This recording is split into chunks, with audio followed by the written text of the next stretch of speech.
There are lots of cats turning strings, nightingales in their wings, waiting for their big drum roll. At the simplest, sensational, standing ovational Royal Dalton Podcast Hall.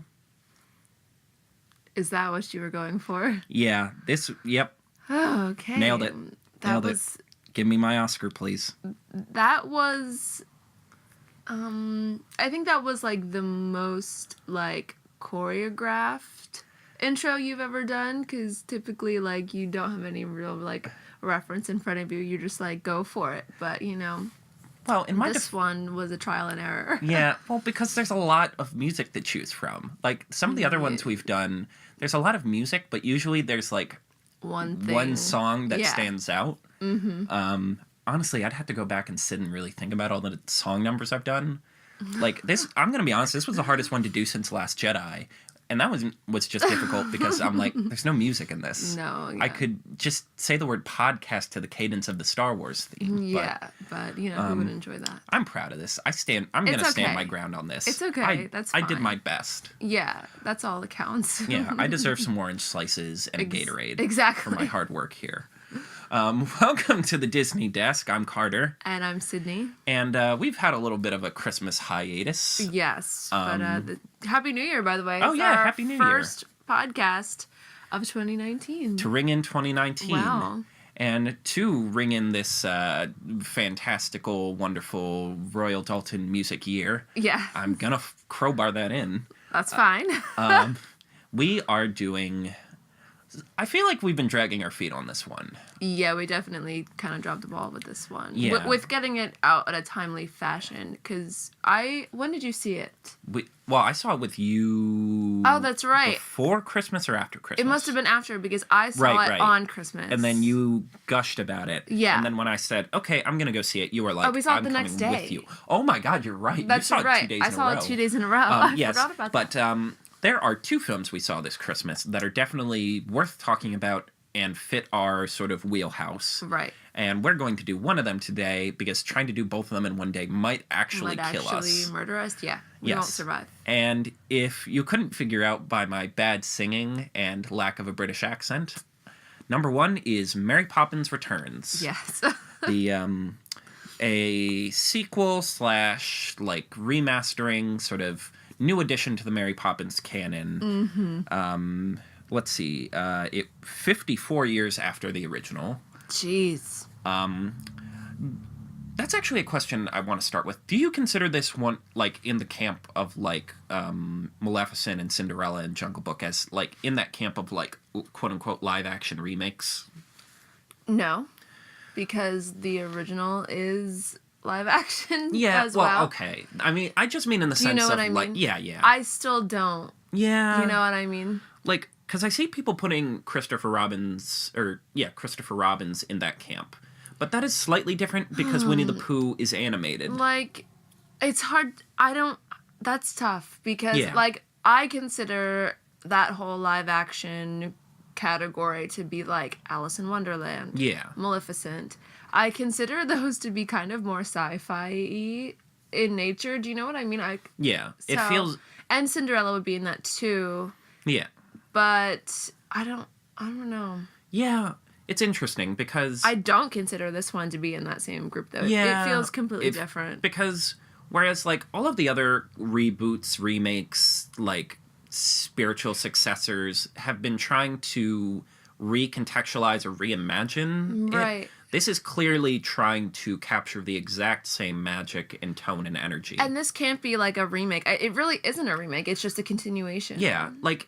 It covers... It's a sequel, technically. Yeah, it's a sequel that... I mean, it covers a lot of the same beats, but at the same time, like, that feels appropriate. One, because it's been so long. Yeah. Two, because you can't really... Like, how do you improve on the formula? No, you shouldn't. Yeah, and, like, three, it fits sort of, like, the children's book sort of, like... mentality that this world exists in. Right, yeah. Like, to try and do something different would feel... incorrect. Forced. Yeah. Mm-hmm. Like, because Mary Poppins at its nature is about this like very specific character teaching kids lessons with whimsical asides. Basically. So yeah. with all that hipping and hopping around, I just want to say I love this movie. I love this movie a lot. Oh, there's no question. It's hands down amazing. Like Yeah. and that's not even an appropriate word for it. Like, I can't even really describe it. Yeah, it's beyond description. Just totally satisfied. I am completely satisfied. There's nothing that I would change. There's nothing that I wanted that I didn't get out of this. It almost defies description, which I would because I would say that about the original Mary Poppins, because it's such a like unique, just like magical thing. Right. Like, you just want to point at it and say, here, this is why it's good. Just watch it. Yeah. Like, I shouldn't have to explain this to you. You should be able to watch 5 minutes and just get it. Right, exactly. And we're going to try our darndest, but it really is just like... And it feels especially magical now. Honestly, it was even magical for, like, the 60s, because even in the 60s, it felt almost anachronistic and like, man, they don't make them like this anymore. Right. Compared to some of the other films that were coming out at that time. Like, in terms of just this, like, pure theatrical, magical thing that's simultaneously the best of children's entertainment and, like, this celebration of the magic of movies. Mm-hmm.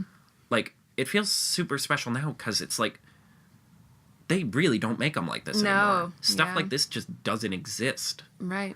Like, when I'm watching it, I feel like it's an out-of-body experience where it really is. Right? Because it's like all of these techniques and tones and like comedic sensibilities that just aren't in movies anymore. Like, I hate to drag the intro out by talking about like the language of cinema, but like a lot of people, when they want to recreate old movies, it's like, oh, it's easy, just slap some black and white on it, put a little film grain on, add some title cards, and it's like...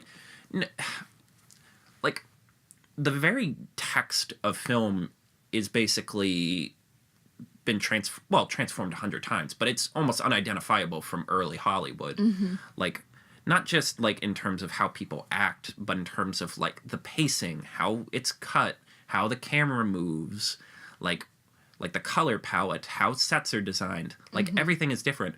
And yet this film does such a good job of recapturing, like, beat for beat what it was like. Right. But while adding to it with, like, modern technology. Like, the closest we've had is, like, in terms of similar stuff, is The Force Awakens, which was a very similar film of, like, we're going to take the basic structure of this classic film and, like, just advance it. Mm-hmm. Yeah, it's... Beautiful is the easiest word. Yes. No, I totally agree. Like, that's really the only way to describe it. Like, with beautiful music and energy and life and charm. Mm-hmm. It's just hard. Like, I got teary-eyed at the beginning just because of its existence. Yeah, like, no, me too. This movie had so many teary moments. For me, like, and just as far as, like, sentimental value, like, and we'll talk about the specifics of that, of the emotional parts of it later. So anyway, we should move along. Okay. Yeah, we're gonna dive in. We're gonna do a quick rundown of the plot, right? And then we're gonna get into the more nitty gritty stuff after we talk about it for a second. Okay, so like we said, it's very similar structure wise to the original in terms of pacing and such. So it opens with a song from Lin-Manuel Miranda. Giving the people what they want immediately. Right out of the gate. Here he comes. So he's not a chimney sweep, but he does have a similar job as Bert. He's a lamplighter. A lamplighter for, like, the street lights, which I never really considered that was an occupation. But I guess somebody's got to do it. Like, just going around, like, turning the gas on all of the street lights. And there's, like, a whole gang of these guys that go around riding bikes and, like, setting up ladders and, like, going up there just to, like, turn it up. Like, that's his job. But he sings a cheery song about the skies of London. Right, yeah. Immediately in the morning, because, like, they've got to do that. They've got to turn the lights off in the morning. Is what was happening. Yeah. Right. And immediately I'm just like, yes. I'm already shoving Oscars, like, onto the computer screen. Yeah, just trying to press them through the screen. But then, what gets me is immediately after this, it's followed by a credit sequence, which is never, we don't ever see movies open like with that's a dead credits. Art. That's, when I talk about this resurrecting like dead arts, that is one of the biggest. Yeah. And I love that all of, like, so it's like hand-painted backgrounds with, like, the text overlaid over it. Yeah. And it's all stuff that's in the movie. Right, that you haven't seen yet. Yes, but which I love. It's so, like... It makes you believe almost. that this is a storybook. Like, you're reading a storybook, and, like, here's the illustration. Like, yes. And I just love it because it also has, like, a certain, like, swagger and confidence to it that you could tell us everything that's going to happen, and we're still going to love every minute of it. Yeah. The Mission Impossible movies do it, too, where you're seeing all these scenes, and it's just like, hey, check this cool stuff out. Right. You're going to get to see this in a minute. Are you excited? Because we are. Yeah, exactly. Love it. I already am in love with this movie. I love just how it's depicting London as this, like, I've never seen the color gray be so beautiful. No. Like, it's all grays and browns, and yet it's so, like, just the way everything's really packed alive. and moved. Yeah, it feels so rich. Right. Then we get to, because we get to the Banks house. 17 Cherry Tree Lane. 17 Cherry Tree Lane. We're immediately reminded of the captain and that live on the roof. I don't know their names. I really don't know their names or like what their names ever were. But it's just captain. Yeah, the captain in the wheelchair. Yeah, and his admiral, like, I don't know. His skipper, right-hand man. His skipper. His That's skipper. a good word for it. And they fire a cannon like every hour on the hour. And he acknowledges that Big Ben is like a minute off. Yes. Which is an important detail. Which I love. It also just captures a theme throughout the movie of like just things feeling off. Like nothing's working quite right. It feels like everyone is kind of lost. Right, yeah. Yep, so we get to the Banks house. It is 17 years in the future. How many years would you say it was? Well, they're supposed to be like, they look like they're 30-somethings. They kind of look like late 20s, 30s. Yeah, it's about 20 years or so. Right, yeah. We are now living with Michael Banks. He's... in the house, raising 3 children. The wife, they establish pretty quick the wife has passed away. Yeah. What's her name? Ellen? Yes. Mary Ellen or something? One of the original cast members from Mary Poppins. She still works for the Banks family. Yeah, she's their flustered nanny this time. Right, yeah, instead of Katie Nana. Yes. Who quit her job. Yeah, because she was fed up. She had enough. Yeah, whereas the original Banks kids were troublemakers. We're nuts, yeah. Yeah, we meet the 3 Banks children, Annabelle, John, and Georgie. Here, they aren't as much troublemakers as their parents were, as Michael and Jane were. And that's something that I kind of that I felt odd about when I was introduced to them. I was like, these children are too helpful. They're too perfect. They're too independent. And Jane and Michael were real children. And I get I didn't feel like these were like real kids. It's an interesting subversion of what the original was in the original film, where the problem with the original Banks kids was they knew how to have fun, but they didn't know how. These kids don't seem to know how to have fun at all. They're very focused. And it was like the original Banks children, and maybe that's the difference, because it was like George and Winifred Banks were like, they were like this rich, popular couple, that like he works for the bank and like she's off doing suffragette she stuff. Has the liberty, she has the luxury to go do play be an advocate. In politics, and not really have a real job. And typically these kinds of parents like have like bad kids that they're not really paying attention to. And now we have the other way around, where it's like Michael's about to lose the house. Yes. He's in a lot of debt. His wife has passed away, and now the children have to be super independent and like take care of themselves a lot of time, because they have this hardworking single parent. Yeah, and that kind of leads us into the central conflict. The bank shows up. Not the Banks, the bank. The I'm representatives disappointed they from don't have the bank. too many puns with I that. know, right, yeah. It feels like a missed opportunity, It does. but we're good. But okay. Anyway, 2 representatives from the bank show up to repossess their home. Yes, to foreclose, they have 5 days to pay off their entire loan that they made recently. Yes. And or they've got to go, yeah. Yeah. Michael and his sister Jane, who's back, who has taken up her mother's love of politics. Yes, which is a wonderful nod to her, is that she works for like poverty. She represents like she's the like workforce. fighting for like union rights. Right, yeah, exactly. Which I will say, really quick diversion. I love like this is such a kids-friendly movie. They have such a weird approach to, like, political activism, where you have these, like, raucous songs about suffragettes and, like, workers' unions, when in reality, during that time, like, the suffragettes were, like, blowing up people's mailboxes and stuff, smashing windows. Yeah, right. And, like, you know, we never see the original Mrs. Banks, like, votes for women, smashing, like, a politician's door in. No, but you totally can envision her doing that, though, and then coming back to her own home to, like, they make a joke in this movie where when the cannon goes off, the two bankers are like, God, do you have anarchists in here? And I'm like, I mean, normally they would. Not in this reality, but they would have.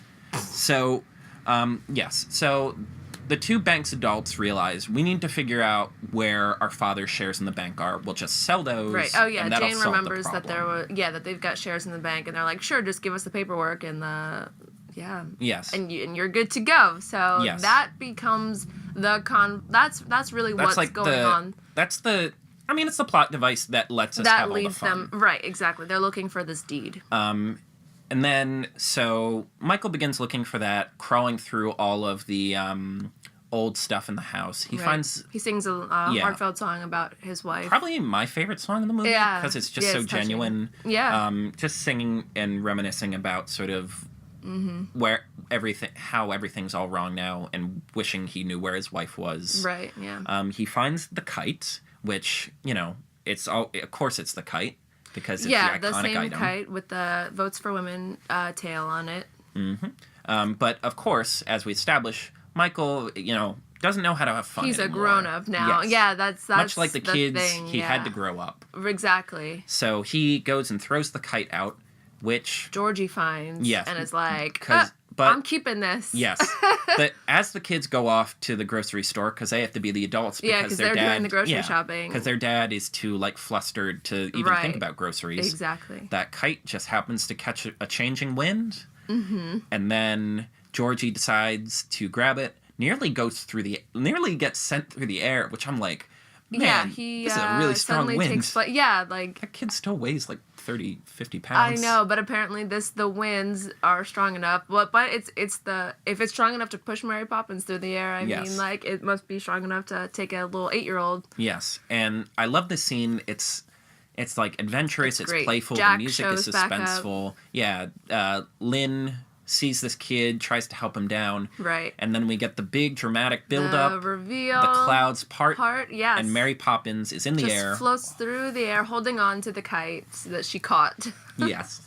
And immediately your heart just explodes. Like you're like, there it is. And like, look, y'all have seen the trailer. They show that scene. Right, yeah. It's somehow just as good in motion as it is in the trailer. Yeah. She comes down and immediately begins sassing. And she's like, I know you people. Yeah, she immediately starts sassing. That's exactly what she does. Like, she wastes no time to be just coming at everyone. Yes, yep, every single person. Being careless and nearly getting a kid sent through the air. Yep. And also getting their clothes dirty. And they're like, who the hell are you? Like, they're not really having it. They've never been introduced to Mary Poppins yet. No.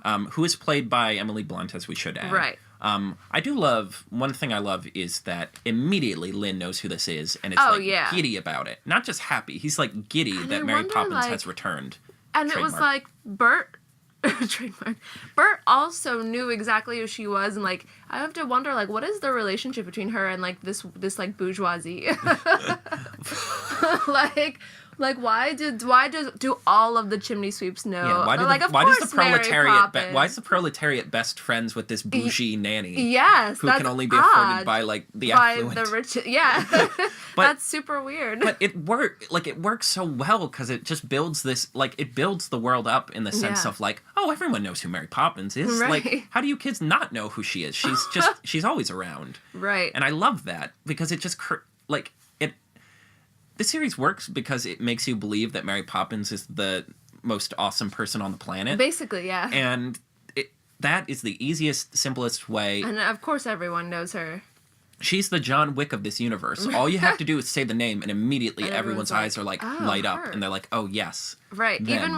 Even when she goes back to their home with them and she floats up the staircase Ellen is like, "Hi, Mary Poppins," and she's like, "Hello, Ellen." Magic doesn't even bother her. No, she's like, this is what you're Mary here. Poppins Hi. does. Yeah, isn't even surprised to see her after all these years. Yeah, it's been like, has it been like, 50? Hi. Has it been 50 years? Oh, I guess it is time for you to do magic stuff. Right. Yeah. Yes. That is one of the most amazing scenes. When she comes back and Jane and Michael like see her for the first time, they're like just stunned. Jaws drop. Yeah. Continues to sass them. And has no time for this. And continues to what is she like? She reminds them like, "Oh, still have your mouth open." She like makes Jane close her mouth or like whatever, something like that. And there's the great line, "I'm here to look after the bank's kids." Oh, you mean us? Oh, yes, you too. Yeah, I guess you too. Exactly. And then when Jane and Michael are like, none of that stuff, they sort of doubt their own memory, and they're like, no, that never happened. Just kids. And we all were you just see is in the background is Mary Poppins like quietly floating up the stair, the guard railing as if there's like one of those electric chairs there. Exactly. Like she's got one of those what are they called? I forget what for like those old people who can't get up the stairs anymore. Quite right. Yes. Oh my goodness. And also, this film is like, even though it's like 2 hours, it is crazy efficient. Mm-hmm. Like, we're snapping through this pretty quick because it's just so, like, all these fun character beats are just so snappy and quick. Right. Like, again, like, it's a completely different comedy style. Just this really dry, snappy, like, no time to waste. Let's just sass and quip and, like, little physical comedy here and there. Yeah. So that basically leads us right into our, like, first Mary Poppins number, right? Yeah, thing, where obviously as soon as she gets here, she's got to clean something. Yeah. Like because no the kids are now all dirty from nearly getting sent into orbit. That's true.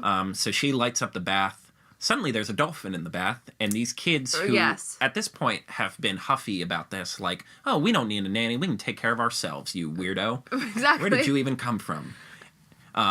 Georgie's like the only one who's into this because he's like, I swear she was flying. Right, yeah. Basically, well, she saved his life, so I mean, like, she he's saved the only one that cares. From, like, oh god, that's a bleak joke. I was about to say she saved the Bankses from having a closed casket because the body's gone. Exactly. It's just gone. Oh god. That's an awful joke. Oh, that's bleak. Okay. But anyway, so they all suddenly dive into the tub, which apparently is never ending because they're all just gone, diving in one at a time.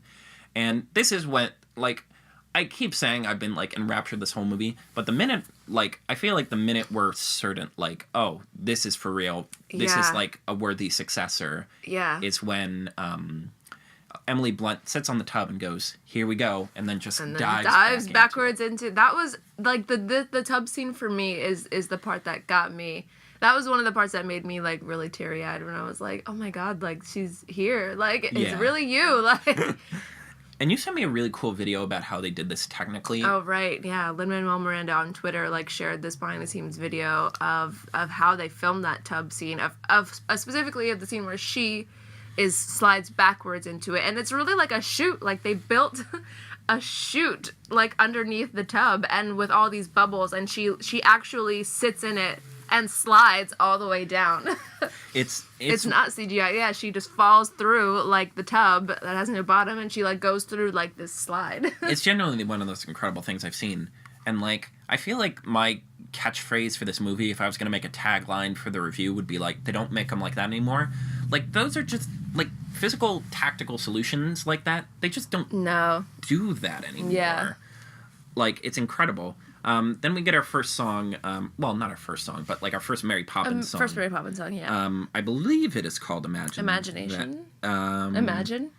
Can you imagine that? Oh, yes. Can you imagine that? Like, yeah, it's fun. Yeah, and, like, it captures, because, you know, like, all the songs are teaching the kids a very specific lesson, but, like, you know, the idea is, like... She's just leaning into the fact that they think she's absurd, and then she's like, oh, sure, yeah. Like, embrace absurd solutions. Yeah. Mm-hmm. This is the one time the film gets a little CGI heavy, because the environment where they're underwater is obviously computer-generated. Yeah, they're singing underwater. Yes. And, again, it's delightful, and it's magical, and just utterly fun. And at this point, the kids have kind of are starting to buy in. Right. Then... So, meanwhile, you know, the parents still can't find the deed. That's a problem. Georgie fixes up the kite with some paper he finds. I won't spoil it.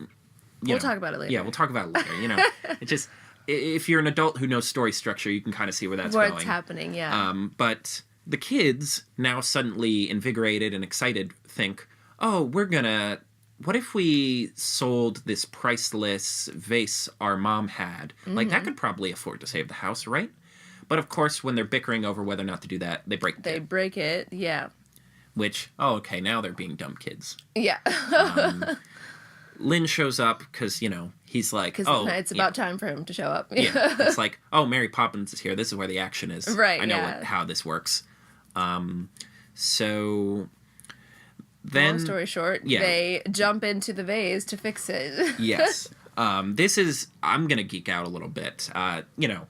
Every Mary Poppins film needs a hand-drawn animated section, and this is it. And this is it, yeah. So when they break the vase, basically the drawing tells on them.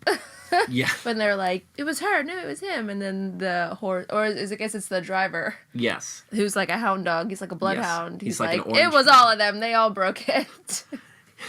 And they're like, then oh, they just excuse me? go on to a whimsical adventure on this bowl. Oh, she spins it. That's the moment. That's the money shot. Yes, she because the ceramic dish, it has like this golden blue flower drawing, like these blue flowers flower petals all over it. And so when she spins the dish, all of the flowers come to life and they float up off of the dish. Yes. That's the moment. And basically this whole section is when I almost stopped paying attention to the film because I was too busy chucking Oscars at the screen as hard as I could. Yes. So they knew how happy I was. I don't even know to begin. So, well, first off, they do an incredible thing with the texture of the environment. Because the idea is it's like porcelain. They're on a dish, yeah. So as they're walking, you just hear the little clinks of every porcelain. step, right. They're sliding around because it's a round, not smooth structure. Mm-hmm. The animation, things I thought were dead in movies have been brought back to life with this movie. This style of drawing and this hand-drawn, carefully thought out style. And they don't try to modernize the drawings. No. They're in HD, They're obviously. direct, yeah. But these are designed like they would have been made in the 70s, in that Jungle Book, Robin Hood era, with the very pencil-y lines. Yeah. And I'm just this shaking. Is also a really amazing moment for costuming. Because, yes. I'm going to let you say it, because I've been hogging. The costumes that they're suddenly wearing, these sort of, Sunday, brunch outfits that they have on to go, see a show or whatever, they look hand-drawn. They look, somehow, the fabric of the costumes that they're wearing look like somebody drew them. They look like drawings. The detailing, the ties and stuff are literally drawn, and I'm just... Right. It's amazing, yeah. Let me lay down the law okay. for everyone recording here. Here's Carter really close to the screen mic right now. I'm gonna break this down for you. So rocket science is pretty smart. The discovering the human genome is really smart. That genius. It was genius, and it just looks effortless. It's so seamless. It just feels like something that should have always existed. Yeah, mm-hmm. It just feels like we're finally acknowledging it. Right. Yeah, it's something that the original doesn't do. They're just kind of wearing elegant clothing when they jump into the chalk painting, but this painting that they jump into seems you're supposed to believe that they are wearing the painting as well. Yes. Oh, it's genius. Yeah.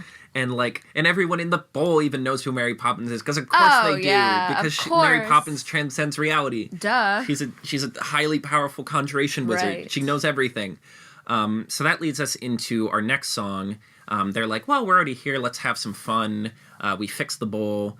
They are going to the Royal Dalton Music Hall, which you might remember from my earlier singing. Yes. Probably my favorite song, just because of how bouncy it is. It's everyone's favorite song, yeah. The way, just the dips and range. Emily Blunt is a great singer, and I feel like we need to acknowledge that. She is, yeah. She's extremely talented. She's, we'll talk about, the performances later, but man, holy Toledo. Yeah. And, I just love the characters they create in this world. This, Irish dog who's just making Who quips. makes a joke. And, this, horse.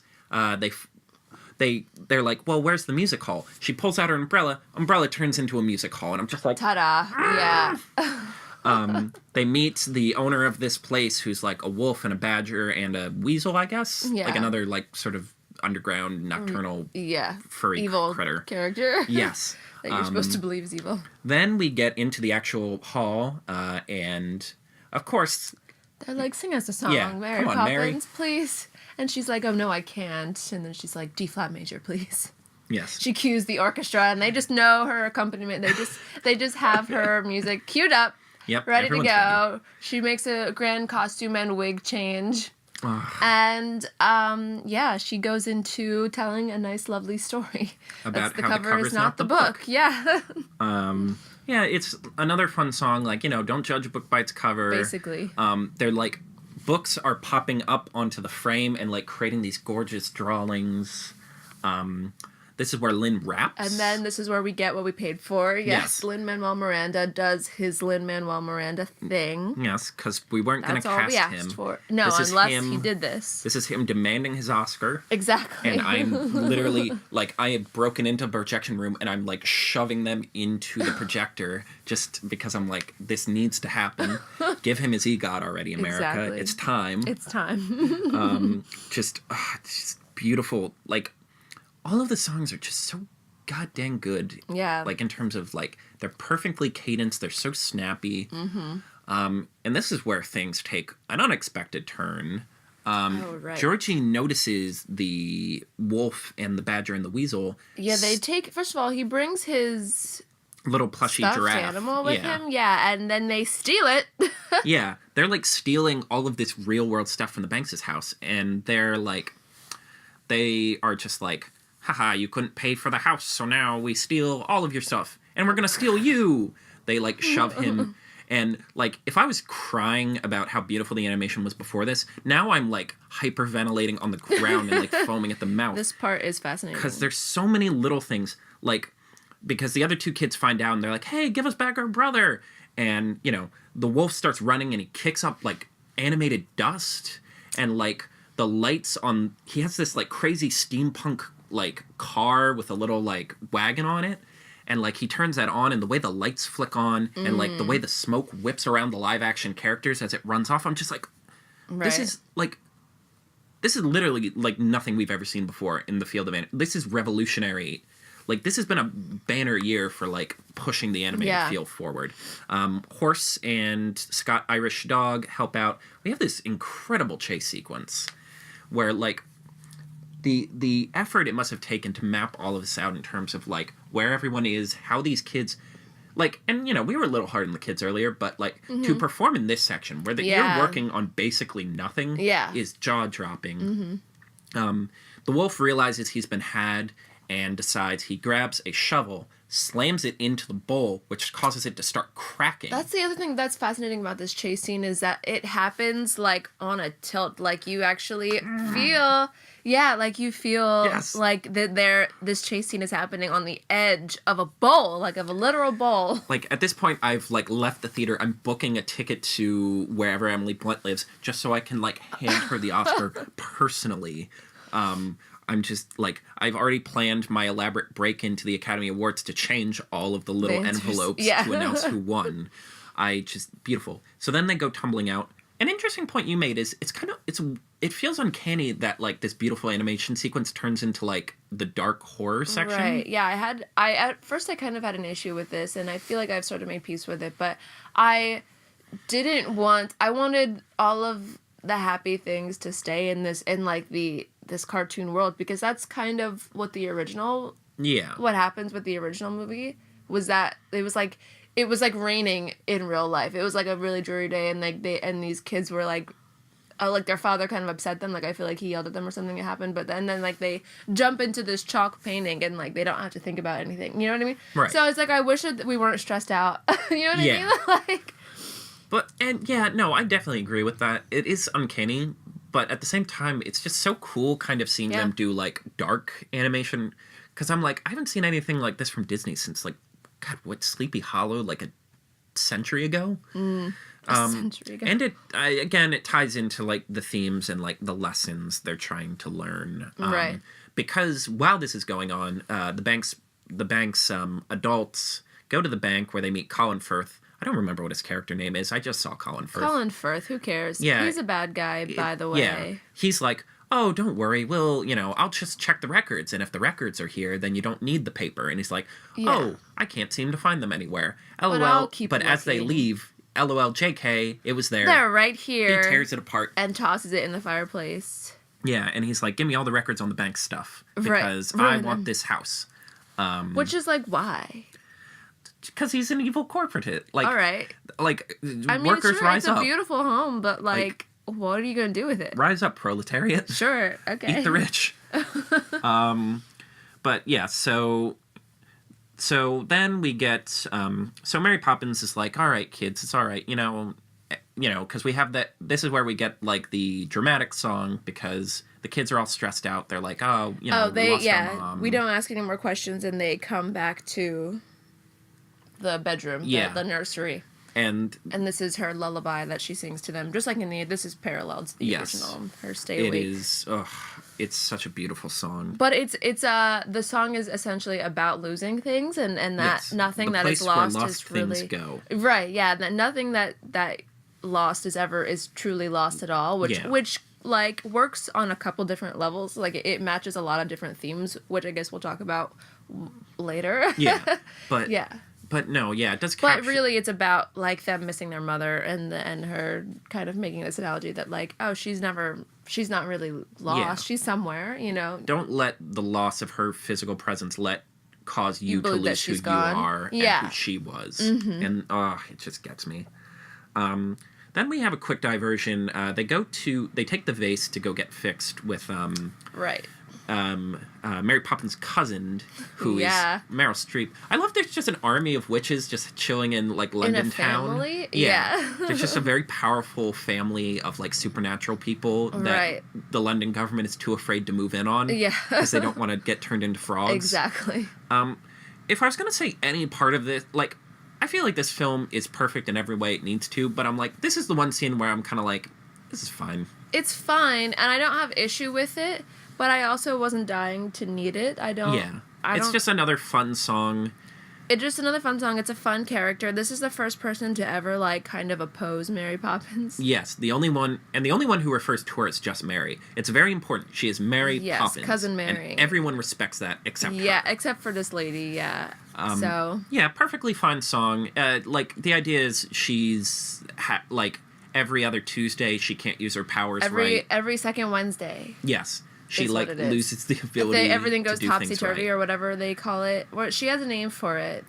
There was a name for it, but basically, like, her apartment literally turns upside down, and so she can't repair anything or work on anything. Yes, but Mary Poppins is like, well, maybe you just need to look at it from a new perspective, you dumb idiot. You weirdo, yeah. Because, God damn it. Just stand on the ceiling. Why didn't you think of that? Yeah, because, by God, literally everything I do with these kids is going to be a lesson somehow. Exactly. And this is where they discover, the vase actually isn't... Yeah, perspective. Because it turns out the vase isn't actually worth that much, but from a family perspective, it is. And that's what Meryl Streep's... Which, I can't remember her character's name. But they're like, my mom said this is valuable. And she was like... this little thing? Yeah. Which, again, is a good message. It is, and, like, again, to keep the ball rolling, it is good. Yeah. And then we get to, like, so it's getting late. They have to get home. Oh, and should we mention, like, subtle flirting that happened? Yeah. Apparently Lynn is just... and Jane. Yeah, Jack is just thirsty AF. Right, yeah. And Jane is just, like... The biological clock is ticking, I guess. Because you can't be a single woman around here without... What year? Is this supposed to be the 70s? Is this supposed to be, like, the 60s? I think this is supposed to be the 40s. Because the original is, like, what, 1912-ish? Like, the turn of the century. Oh, I guess. Because I'm trying to go by, like, their clothing. This has to be, like, post or pre-war? Yeah, I'm trying to go by, like, what their clothing looks like. I guess I would call it, like... But she was, like... Apparently 1935. Where were women wearing pants? Like, yeah, so, okay, that makes sense, 45. Well, that's an interesting thing we could stop and talk about for, like, 2 seconds. It's very interesting, like, this is a modernized version of 1935 where, like... It's 35? Yes. Oh. I just checked. Where it's, like, way more diverse than normal. Black people are fine. They have real jobs. Yeah, there's a bank. They're one bankers. Of the black guys is a banker. The good banker. By the way, we didn't mention, like, the bankers that come to, like, repossess their home. Like, one of them's supposed to be, like, the bad guy. And one of them is actually... The mean white guy, and the black guy is like, I can help you. Like, this isn't so bad. We'll try to save your house. Which... I appreciate because the optics of having, like, one white guy and one black guy, typically, like, black is like the evil color. Like, for some reason it made me think about Rent, and how in Rent, the quote-unquote system guy who's gentrifying the neighborhood is this black guy who's pushing 2 white guys out, which is like, what reality are you in, Rent? Right, what fantasy world do you live in where this is happening and, like, everyone can get their AIDS medicine, even in the 80s? You myopic piece of garbage. Don't get me... No, we can't get started on Rent. We must focus. Focus. No, okay. I don't... This is good. Focus on the good one. Focus on the good one, yeah. But, yeah. So anyway, the black guy is a hero here. Yeah. He's and, a good guy. I'm fine with that, because it's like, yeah... And all the white men are evil. Yeah, every white person's single one. except one who we won't spoil right now, who we'll get to in a minute. Right. Okay. Yeah. And, like, again, it's not historically accurate, but look, it's a movie and it's being made in 2018. And so it's time. Yeah, we must acknowledge. And it's Mary Poppins world. It's magic. And, like, all of these things are realistic in Mary Poppins world. Yeah, so it's fine. We're in a world where there's an army of, like, there's an evil witch family who are, like, teaching children lessons and that are causing mayhem. Right, and repairing things.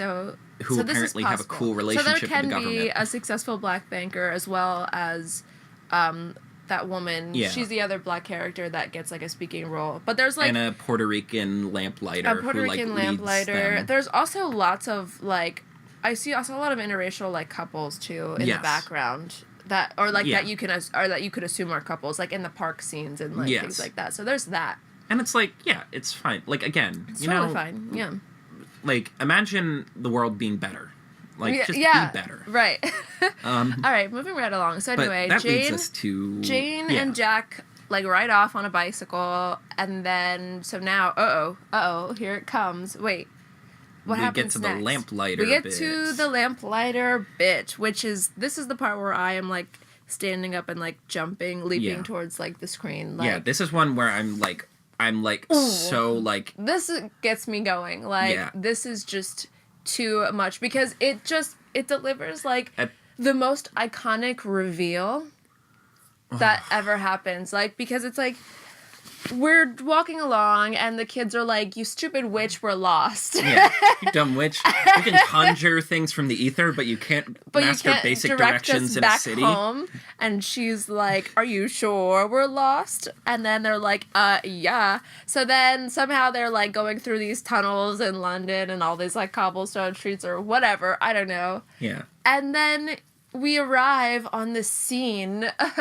They go underground for whatever reason. And Lynn is like, all right, I'll guide you kids. Yeah.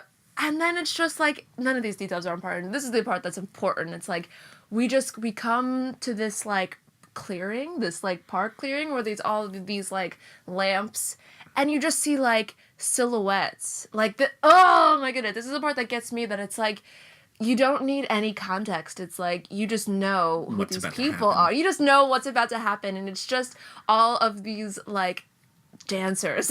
Yes, lamplighting dancers. Lamplighting dancers that just appear magically. And it's just, like, each of their silhouettes in these, like, poses. Like, it's just magic. And you're, like, I almost, like, stood up out of my chair, like, when I saw this. I was like, it's happening. Like, this is it. At this point, I've melted the Oscars down into brass knuckles, and I'm going to, like, the competition and just beating them up. Exactly. Like, I'm going to Bradley Cooper's house and being like, no redneck musicals. No. Exactly. Get out of here. No. Or, like, I'm going to Ryan Gosling's... Yeah, I'm going to Green Book. You myopic piece of garbage. Like, I'm going to Ryan Gosling. No, I don't care about space. Get out of here. Exactly. Get out. Oh my gosh. Okay, so we get to the song Triple Little Light Fantastic, and we have this show-stopping tap and dance number. Yes. I'm gonna let you just go off about this, because this is your bit. I'm, like, hugging my Cheshire Cat, by the way. Like, I don't even know what to really say about this. First of all, this scene features the most incredible choreography that I've seen for Disney. Like, I would love to know who really choreographed this piece, because it's beautiful to have these lamp-lighters essentially pole dancing. That's really what it is. Like, you know what I mean? Is. Yeah. It is. Like, but just in the most, like, like magical and like kind of campy, like in the most London-y, like chipper, cognate way. This is the most stereotypical.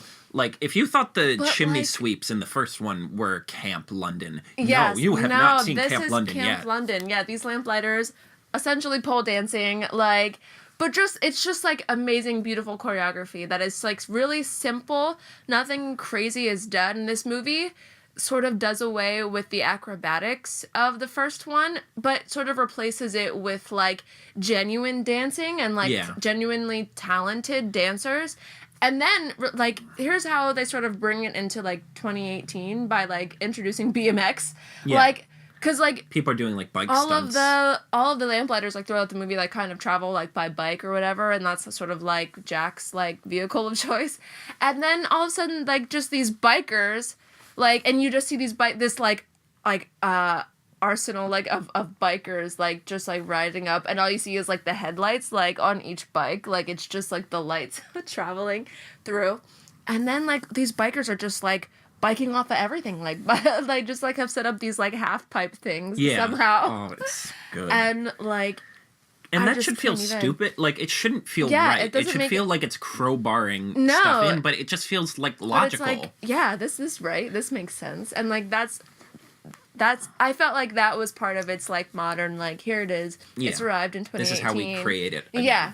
All I'll say about this scene is, again, it feels like something that, like, because movies, like, family movies these days are so afraid to slow down for a second. Even the animated Disney musicals, like, we have no time. We gotta, if we don't get this in under 90 minutes, we're gonna lose them. Right. Like, so this, like, dance number sort of thing is just gone. Like, they don't take a break to just be like, let's just dazzle you for a minute. Mm-hmm. And, like, to get us on this little tight set with, like, really careful set design and matte paintings and, like, flawless choreography, it's like, and, like, you know, mostly just simple camera angles, just like, yeah. It's like, this is what I needed. Right. I didn't, something, like, nothing's ever really lost. That's the moral of the movie, and that's the moral of the existence of this movie. True. Okay, should we move on? Yeah, we should, because otherwise we're gonna take an hour just to like go wild about this. So, they make it home, and they're in, like, big trouble. Yeah, like, Michael has no time for this whimsy. Yeah, he's not trying to hear it. He's losing his shirt because he's about to lose the house. Right, yeah. He's yelling at them, and being a meanie grown-up guy. Yeah, he's like... although I do love, and this is a really good thing they do, he's not exactly like the original Mr. Banks. Like, because he tries to be mean and immediately starts to crack. Yeah, right. He can't really handle it. Yeah, he mentions, like, you know, since your mom's gone, and he breaks down. And this is where the theme comes back, where it's like, you know, nothing's ever really lost. And the kids sing to him, yeah. Well, in the original, it was like, you know... The police had to bring Jane and Michael back home at one point. Like, George Banks had no relationship with his kids in the beginning of the movie. He didn't really know how to talk to them or, like, how to anything with that. Yeah. He just was not in tune with them at all. Yes. And in this film, it feels like he does have a relationship with them. Oh, yeah. And it's more about... like, and he wants them to be kids as much. He doesn't want them to worry about this the stuff. bank, as we're in the beginning or in the original movie. George Banks sings a song about how his home should be run like a bank. Yeah, and wants his children to like start their banking journey by putting 2 cents in the bank. Whereas in this film, the whole thing is like he doesn't want to let them in on the bad stuff. He doesn't want them to deal with this, but in opening up and by opening up and having more emotions about it, it's like, oh no, we can heal and be a better family if we're just like open and like just direct with each other. Yeah. And at this point, the film takes a kind of dark turn where they kind of accept that they're going to lose the house. Yeah, they start moving out, actually. They basically pack up. They've literally pushed everything out. They clear the house, and they're about to, like, go, and everybody from the neighborhood comes to say goodbye to them. Yes, and I'm like, oh man, are they really gonna end like this? They're just going out. They're like, well, it's Friday, or it's about to be Friday, or it is Friday, and it's about to, what was it, like Friday at midnight? Midnight. And, Colin Firth is doing the showman's thing of like, I will wait until the last minute. Yes. Even though I know you'll never find it. Exactly.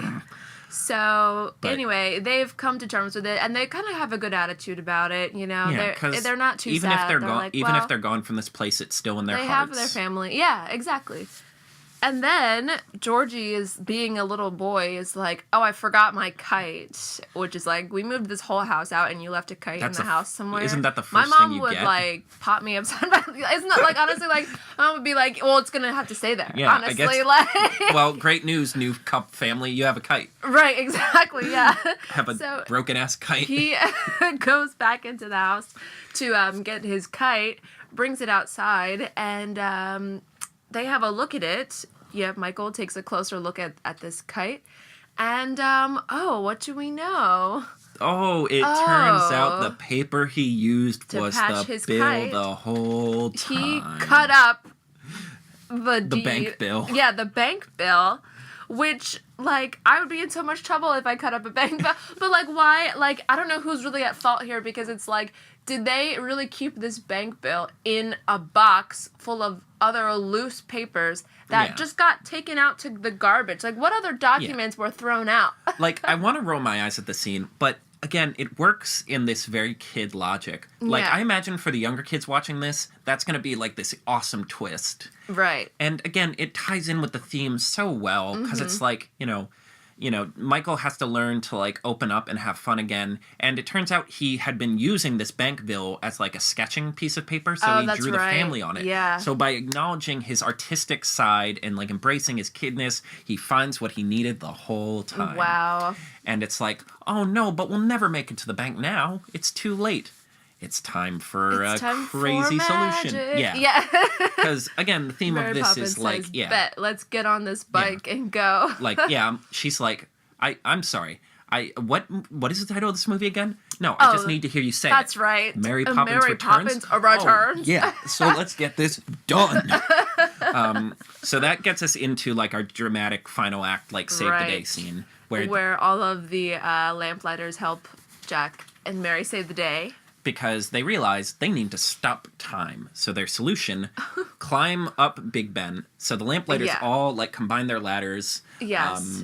Lynn's going full parkour, like, to get up to the top. As, the bank's adults are driving to the bank and rushing in. Colin Firth has gone full cartoon villain. He's like, block the doors. It's too late. They can't get in. Until, again, the black banker is like, this is crazy. Yeah. Like, what are we doing? This is slightly illegal. Insane. Yeah. So, anyway, meanwhile at Big Ben, Lin-Manuel Miranda is trying to literally, like, turn the hands of the clock backwards. He climbs all the way up to the face of it, turns the lights out on it, because that's his job, to turn the lights out. Because it gives him a little more time. Right, yeah. And then they still can't do it, and Mary Poppins is like... Because the hand's just too big, and it's up top. And it's also Big Ben, and, like, what do you people think you're doing? Yes. So then Mary Poppins is like, you people are useless. I'll do it myself. She flies up. And she literally just flies up there and does it on her own. And, like, this is the part we were just talking about this before we recorded. It's like, why did she let them do that? Because she's Mary Poppins. That's what she does. We could have saved so much time if you had just done it in the first place. But I also love it, because I'm like, of course Mary Poppins would let these pesky mortals, like, try and solve the problem. And, like, again, it's just so triumphant. Like, it's so cheesy, but so triumphant. The way the music's playing as she's gliding on her umbrella. And at this point, I'm just, like, so excited I'm eating Oscars. Like, I'm just so, like, I have no control over my motor skills anymore. I'm so excited. Yes. They make it to the bank. Colin Firth is like, wait a minute, wasn't it already midnight? The doors. Right, yeah. The captain is, like, in tears because Big Ben finally chimes at the right time. Yes, he's about to fire a cannon, and it finally matches the chimes of the clock. Because the world has been put back in order. Yes, Mary Poppins had to just reset a fast clock. Yes. Like, honestly, like, that's honestly what she did to restore the order of humanity, was to, like, reset a clock. It's so perfect. It's so cheesy, and it's so perfect. Oh, goodness. But then they run into a problem because they're missing a piece of the paper. paper. Right. So they finally like muscle their way in. The black banker is like, here, come in really fast. Like they're literally blocking the door, and he decides like, screw crazy. this, you guys can come in. They make it in there, and they piece together the pieces of the deed, and it's missing like where the signatures go. And I'm just like, oh no. Oh no! Like I'm fully buying into this kid. Yeah, like, it's over. Even though I know it's gonna be fine, I'm just like, no, yeah, me too. Even though it's like, okay, this can't be a bad ending, but I'm upset that this didn't work. Q, the only other good white guy in all of London. In apparently. all of London. I'm just gonna Dick Van Dyke, yeah, just appears with his cane.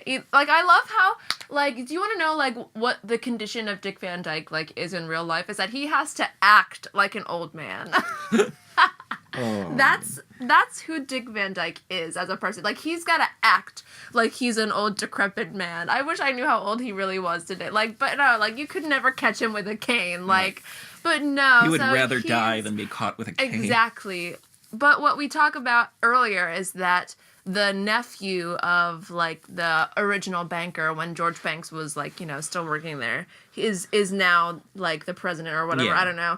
So that's who what Colin Dick Van Firth Dyke dismisses as, he's losing senile. his self. Yeah. I'm basically in charge I'm in charge. now. Yeah, he can't handle it. But then, here comes Dick Van Dyke. I don't even know what his character... He's just one of the... they all have the same family name. He's Dick Van Dyke, yeah. Who is currently 93. Goodness! Is he really 93 years old? Born in 1925. No. Oh my goodness. God. That's what Mary Poppins will do to you. Yeah. You know, Mary Poppins, you get to live forever. Yeah. Goodness. You get eternal life. Congratulations. Congratulations. That's why all the chimney sweeps are friends with Mary Wow, Poppins, so they don't get the black lung. Exactly. I love this lore we've created for Mary Poppins as just simultaneously the most evil witch in all of London, but also benevolent. Oh, exactly. I don't even know. She just has this complex lore where she basically runs London as the criminal kingpin of witches. That is too good. Oh my goodness. Okay, sorry, wait, where were we? So Dick Van Dyke comes in to save the day. He comes in and he says, poo-poo on you, little evil Colin Firth. You're out of here. Yeah, you've been obsessed with being the most successful banker at the cost of your soul. So get out of here. And that's one thing that I wish they had done. I wish, because all of the bankers wear the same, red carnation. And in the original, that was so shameful that they plucked his carnation and broke it and stuffed it back in his pocket. And I wish that they had done that. I really wish, I would have screamed if he had taken his carnation and, ripped it apart. But they didn't do that. Anyway, so Colin Firth runs away, screaming and crying. Yeah, a broken man. And Dick Van Dyke is apparently 93 years old, pretending to be 200 years old. Yeah. Sings and dances. This man does choreography. He literally has a soft shoe tap routine. He gets up on top of a desk and dances. Yeah. What? If there's a dry eye in the theater, it's not dry anymore. It's not. Oh my goodness, this is just the pinnacle.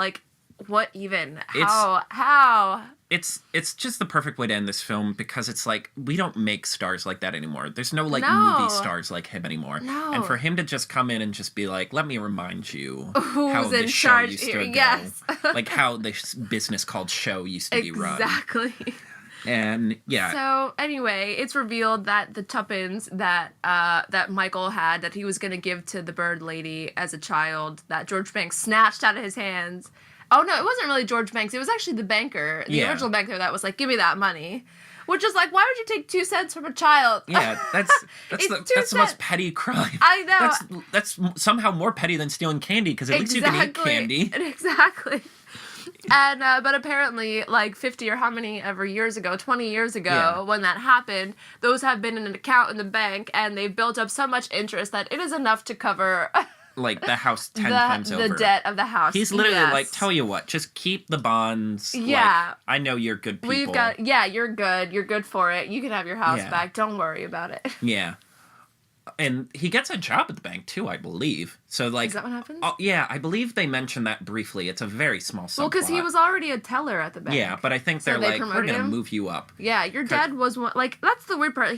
That's like, I don't understand how he didn't have a better job, because like, if I understand white men correctly, if I understand nepotism correctly, if I understand how like white men operate, if your dad is like. Is in a company. If your dad has a position, you don't then have to you're worry in. about a job ever. No, you don't. You never have to worry about money ever again. You're fine. So for him to be a part-time teller, that's weird. But yes, now all their money problems are solved. Everything has been solved by just embracing childish wonder and whimsy. Exactly. Yes. Because the difference. Colin Firth will never do a song and dance number, but Vic Van Dyke will. Then we get a quick final scene. That's right. This is actually one of the most beautiful visual things in the whole movie. During one of the songs, it's mentioned that the cherry blossom tree outside of the house hasn't bloomed yet, and now it's bloomed, and Mary Poppins realizes it's time to go. Right. Like the rest of the cast are all in the park. They meet a balloon lady, and as they grab their balloons, they lift off into the air as they realize everything Mary Poppins said was real, and it was magical, and we need to embrace that. And it's just this beautiful moment of them all, like, dazzling through the air, all of the characters, young and old. Colin Firth gets dunked on one more time because his balloon just putters to the ground. His masculinity having been thoroughly smashed. Getting dunked on by an old lady with balloons. Yes, which is Angela when you know you've hit Lansbury, rock by bottom. the way. Yes, yeah. The former bird lady who apparently survived being a homeless cold person. Bird. That's what, like, because I just looked it up, because, like, somebody told me that, like, she was in the original as the bird lady, but that doesn't even make any sense. No, she wasn't. She's not in the cast at all. Like, there was a different lady. Yeah, because I just looked it up. There's another woman who I recognized right away when I saw her as being the bird lady. So I think they just included Angela Lansbury for, like, old Disneyness. Yeah. Like, yeah. Because you got to get the stars for your big show-stopping musical. Exactly. Mary Poppins is talking with the other nanny, who's like, oh, they'll forget all of this again. And... Right. And that's, like, for us, like, I don't know what the word is to describe Mary Poppins. Is she sort of arrogant? Like, is she kind of, like... Yeah. I'm kind of better than you, I'm a witch. Because she's the most powerful confident. Exactly. being in the and universe. she just knows it, and you can't tell her nothing. But then it's, like, even in the original, like, it's so...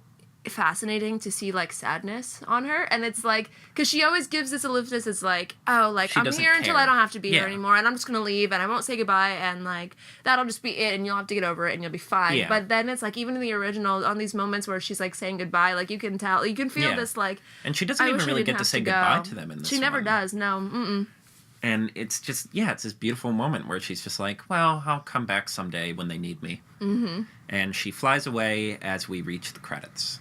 Yes. Oh, man. And another beautiful credit scene where Dick Van Dyke's name dances, which is what happens in the original as well.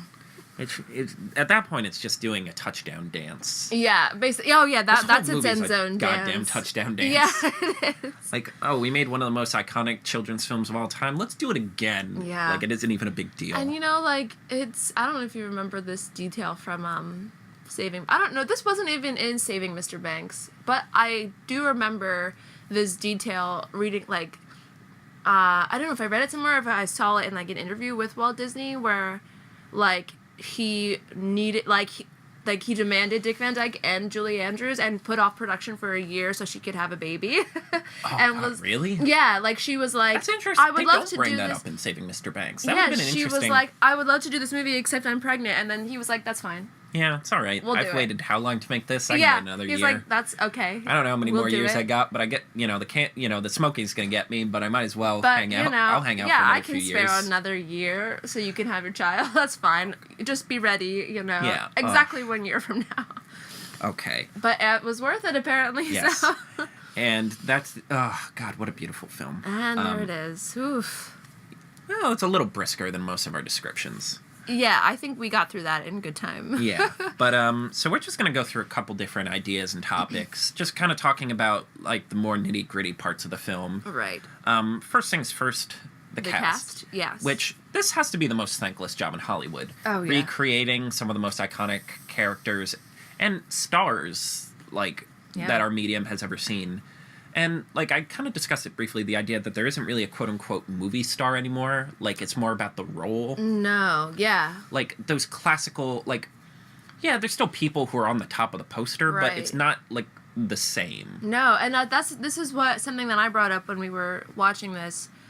Because, well, first of all, like, let's rewind. Let's go over the cast. So we've got Emily Blunt. As the brand new Mary Poppins. As Mary Poppins. We have Lin-Manuel Miranda as Jack. Jack the Lamplighter. Jack the Lamplighter. Yeah, hold on, I'm pulling up the cast find list. the names of Jane and Michael, which I wanted to bring up something that was like, if I've ever believed in magic, like, this movie delivers that for me, but it's just like, these two actors, like, that played Jane and Michael, it's like, it was really them. Like, Yes. they somehow, like, delivered the same two human beings. Like, I really believe that those were the two children. It feels like how they would be if they became jaded. That they grew up. Yeah. Yeah, they became jaded, yeah. It is, Michael Banks is Ben Whishaw, who who won recently. Didn't he win for, a very British scandal or whatever that show was called?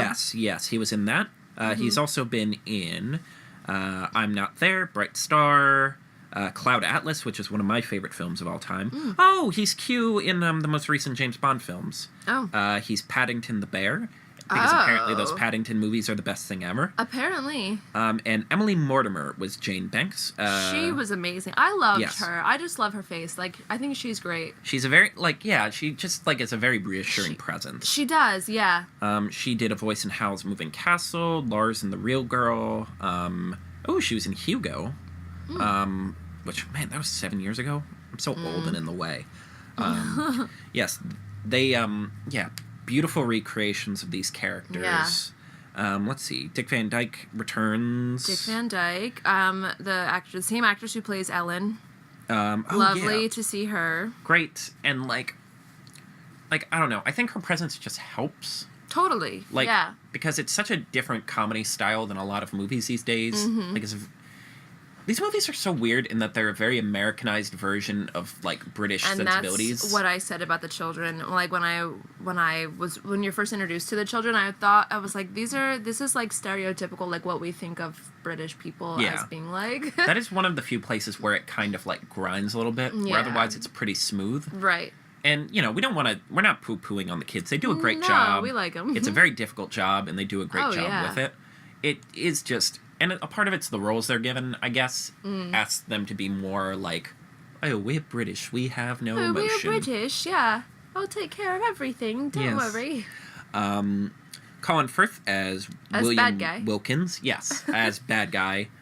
Which is so weird. Like, Colin Firth is not supposed to be the bad guy in these storybook movies. He's never been a storybook bad guy. He's always, like, the storybook love interest. Yeah, he's always a love interest. Isn't he a Nanny McPhee? Is he a Nanny McPhee? Put upon good guy.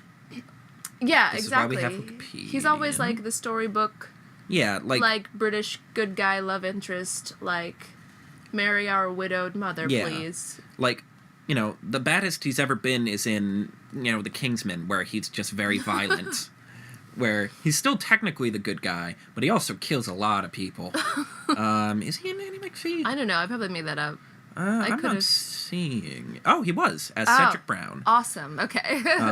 Yeah, like, he's in, the King's Speech as the literal king. He's in, Kingsman. He's in... Yeah, he's a charming, likable guy, but he works so well as a villain here. It did work really well. Like, he's very snarling.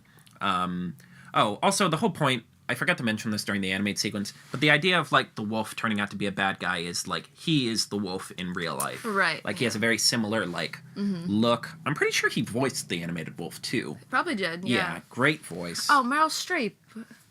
Couldn't forget that. Meryl Streep as Topsy.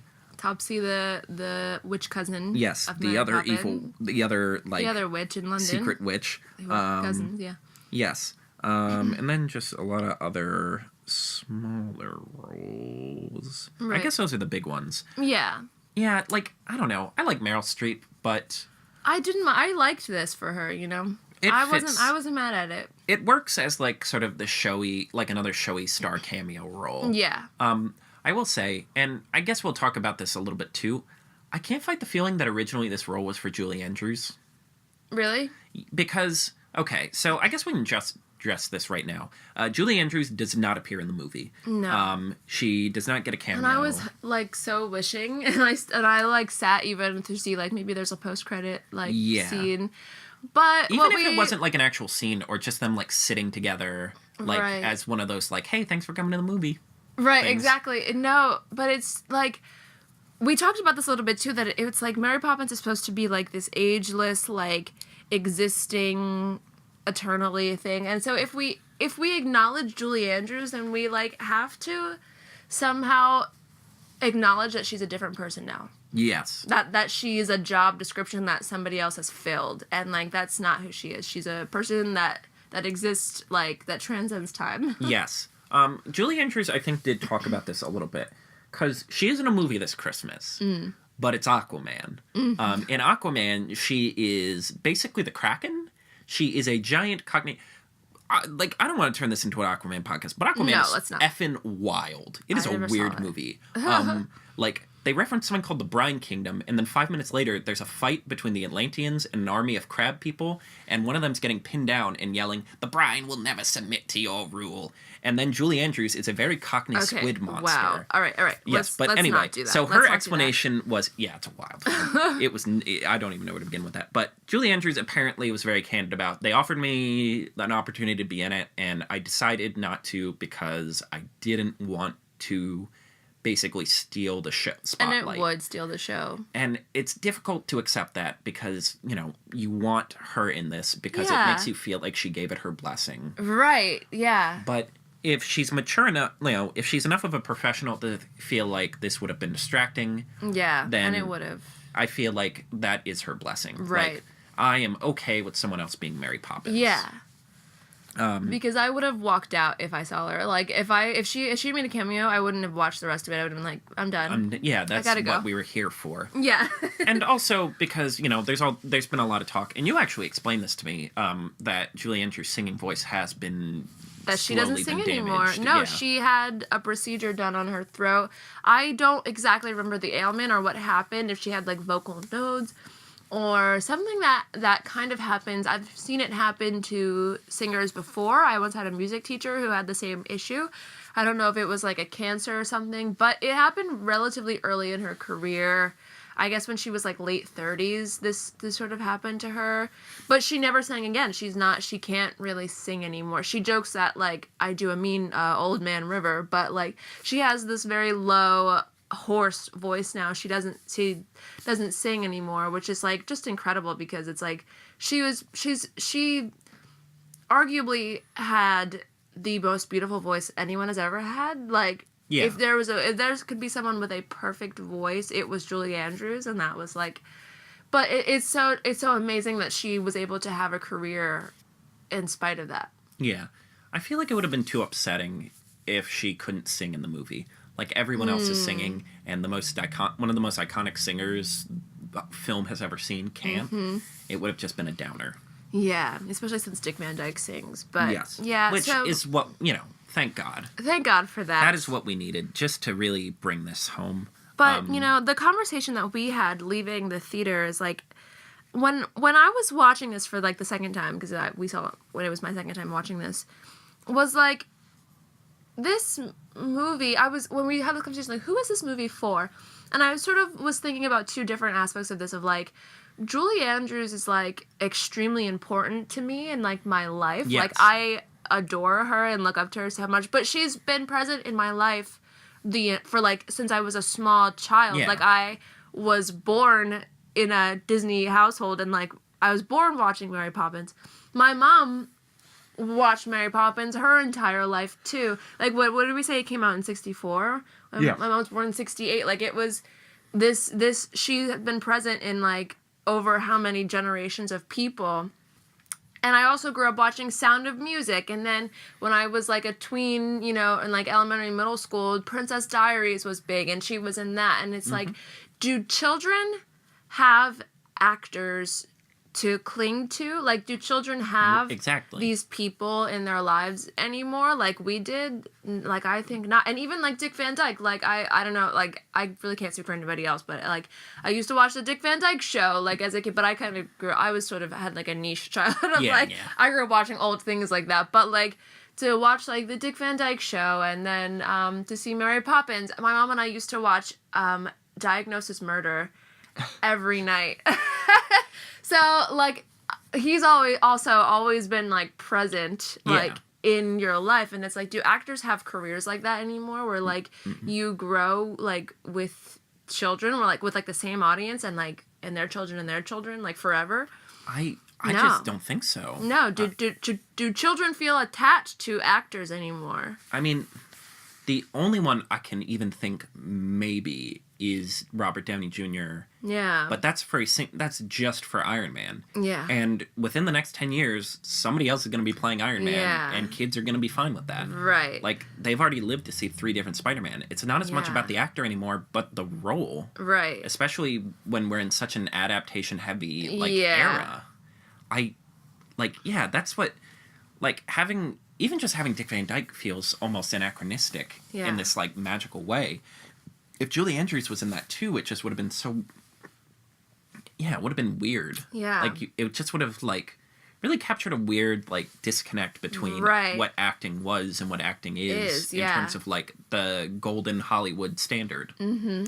And then the other aspect of this other question that I asked when I was watching this is, like, who is this movie made for? Because, as I mentioned, like, you know... I grew up watching Mary Poppins, and, like, my mom grew up watching Mary Poppins, too, and so it's like, is this movie, Mary Poppins Returns, supposed to last as long? Or are we the last generation... God, we're diving into this conversation right now. Yeah, that's why I said, like, are we the last generation to watch a movie for 50 years? That's such a deep question, man. Are we the last? It's kind of a terrifying question. It is, because it makes you think about how like finite everything is now. Right. Because I'm thinking like there's so many children, and oh my gosh, that was the thing that like irked me because I get really sensitive about like talking in movie theaters. But it was like the first time that I saw this movie, like I was sitting, there were so many kids in this theater, and like I feel like the parents on both sides of me were explaining the original Mary Poppins to their kids in the theater. So it's like these kids haven't even seen Mary Poppins. Right? Like it's this weird disconnect of like, oh, just trust me, this is special because of this. Because of this. And it's like this movie had so many moments that like were so special to me and meant so much. And are the kids watching this supposed to love this forever? Yeah, are they gonna get it? And they're gonna love this forever? Or is this movie made for me? Is it made for us that have been watching this for 50 years? It's such an interesting, like, because sort of what's become different about film is everything, like, we talk about, like, oh, this film wasn't as big as this film, but it's like we have so many more films now. Yeah. In so many different more places. Actors. On so many platforms, and so many actors, and so many just different pieces of media. You can't, like, nothing is ever going to last. Nothing's ever going to be as big as films were back in, like, the Mary Poppins era. Mm-hmm. Like, Mary Poppins was from an era where, like, there would be, like, 5 or 6 films a year that would be, like, road shows. They would do, like, a tour where it would be, like, special screenings with all this merchandise and collectible pins and crap. Like, I can't even think of a film that, like, has captured the popular psyche as long as any of those old films. No. Like, Black Panther, maybe. That's the closest. Right. But that was a really special set of circumstances and a really unique chemistry. Right. And, like... That's the closest I think we've ever gotten to, like, and maybe the original Avengers, of, like, this is a cultural moment where, like, this is going to last. Right. Like, even my favoriteest film in the entire world, the Lego Movie, I'm like, they've made 4 more of those within the last 4 years. Like, it's just such an existentially horrifying question. It is. And we can talk about it, like, I wanted to bring up a lot of other stuff about it, but I feel like I want to save it for the end. But yeah, it's this difficult question of, like, this movie can be the most special, like, brilliantly crafted, most beautiful artistry on the planet, and to a certain extent it doesn't matter. No. Because it's just one of another 100 movies that came out this Christmas. Right. Ooh. Can we let's push this back. Let's push the bad thoughts away for a little bit. Yeah. Let's take our joy. On terms of performances, I guess the only two we really need to talk about are Lynn and Emily, who are basically our new Dick Van Dyke and Julie Andrews. Mm-hmm. I'm going to be honest, when they first announced Lynn was involved with this, I assumed he was just going to write the music for it. I didn't know he was going to be in it. Oh, really? And when they announced that, I was kind of like, really? But I can't think of anybody else that, like... Exactly. He's the closest we have right now to a Dick Van Dyke. Yeah. In the sense of... Presence. He is everywhere...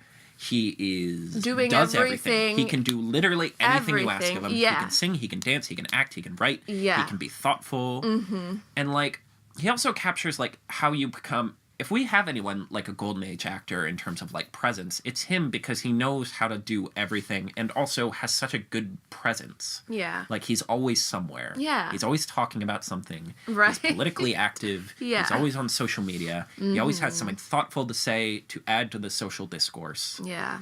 And, like, watching him perform was just... And again, I make jokes that singing isn't, like, classical singing isn't necessarily his, like, no, he doesn't have a great singing voice, if we're being totally honest. Yes. Like, if he wants the tea, like... Yes. There's a reason why his most iconic performance is mostly rap. Yeah, yeah. He has an odd-sounding singing voice. It's like, he has this nasally sort of, like, kind of slightly high-pitched... It's like, it's weird. It's not a Disney voice by any stretch. Absolutely not.